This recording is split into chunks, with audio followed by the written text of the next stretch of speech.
ஏஜஸில் சிம்பிளான சம் பார்க்கலாமா? கொஸ்டின் பாருங்கள். The sum of the present age of two persons A and B is 16 கொடுத்துருக்காங்க. அப்போ ரெண்டு பேரோட ஏஜ் ஆட் பண்ணால் 60 ஆமாம். If the age of A is twice the age of B. என்ன கொடுத்துருக்காங்க? ஏவோட ஏஜ் வந்து ட்வைஸ் த ஏஜ் ஆஃப் பியா. அப்போது ஏவோட ஏஜ் வந்து 2Bக்கு என்னவா இருக்குது? ஈக்குவலாக இருக்குது. என்ன கேட்டிருக்காங்க உங்ககிட்ட? The find the sum of their ages after 5 இயர்ஸ்னு கொடுத்துருக்காங்க. ஸோ இப்போ 5 இயர்ஸ் ஹென்ஸ்னா இப்போ 5 வருஷத்துக்கு அப்புறம் ரெண்டு பேரோட ஏஜ் ஆட் பண்ணால் எவ்வளோ இருக்கும் அப்படின்னு கேட்டிருக்காங்க. ஸோ இப்போ ரெண்டு மெத்தட் இருக்குங்க. நீங்கள் என்ன பண்ணுவீங்க? இப்போ ஏ ஈக்குவல் டு 2B, அப்புறம் பியோட வேல்யூ பி, ரெண்டுத்தையும் ஆட் பண்ணால் 16 கொடுத்துருக்காங்க. அப்போ இதிலேருந்து ஃபஸ்ட்டு பி கண்டுபிடிச்சு ஏ கண்டுபிடிச்சு அதுக்கப்புறம் sum of after 5 years age கண்டுபிடிக்கணும். ஆனால் அப்படி பண்ணாமல் இப்போ என்ன கொடுத்துருக்காங்க? ரெண்டு பேரோட ஏஜ் வந்து 16 இருக்குது. 5 இயர்ஸ் அப்புறம் ஏக்கும் என்னவாகும்? 5 இயர்ஸ் அதிகமாகும்.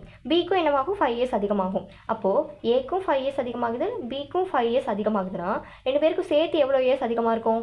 10 இயர்ஸ் அதிகமாக இருக்கும். அப்போ இப்போ இருக்கிறது 60னா 10 ஆட் பண்ணிக்கிட்டால் என்னங்க வரும்? 70. ஸோ இதே ஆன்சர் தான் நீங்கள் இதை சால்வ் பண்ணும்போது கிடைக்கும். பார்க்கலாமா? இப்போ 3B பண்ணும்போது 60, பியோட வேல்யூ என்னங்க கிடைக்கும்? 20. பியோட வேல்யூ 20. அப்போது பி 20னா ஏவோட வேல்யூ என்னங்க இருக்கும்? 40. ஸோ 40 + 20 எவ்வளோ கிடைக்கும்? 60 கிடச்சிருச்சா? இப்போ ஆஃப்டர் 5 இயர்ஸ்னால் என்ன பண்ணுவீங்க? அதே மாதிரி இவங்களுக்கு 5 இயர்ஸ் அவங்களுக்கு 5 இயர்ஸ் ஆட் பண்ணி கண்டுபிடிப்பீங்க. ஆனால் டேரெக்டாக என்ன பண்ணிடலாம்? கண்டுபிடிச்சிடலாம். உங்களுக்கான டாஸ்க் என்னென்னு பார்க்கலாமா? இந்த sum of percentage of 2 persons K and S is 80 years. If one is twice the other, find their ages. இதுக்கான ஆன்சர் என்னங்கிறத கமெண்ட்டில் சொல்லிட்டு போங்க.